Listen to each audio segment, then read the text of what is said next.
సింగరేణి సంస్థను కాపాడుకోవాల్సిన అవసరం ఉందన్నారు కేంద్ర మంత్రి కిషన్ రెడ్డి. కొత్తగూడెం పరిధిలోని 74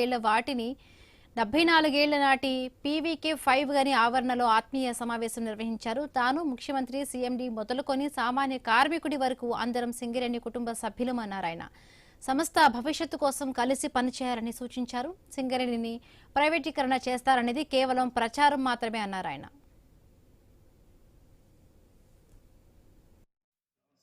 సంబంధించి అద్భుతమైనటువంటి 136 సంవత్సరాల చరిత్ర ఉంది.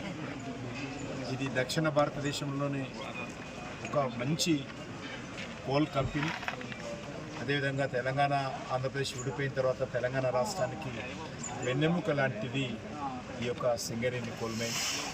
దీన్ని ఇంకా మనము చాలా పెద్ద ఎత్తున ఇక్కడ ఉన్నటువంటి ప్రజలకు ఉపయోగపడే విధంగా, ఉపాధి అవకాశాలు మెరుగుపడే విధంగా చర్యలు తీసుకోవాల్సినటువంటి అవసరం ఉంది.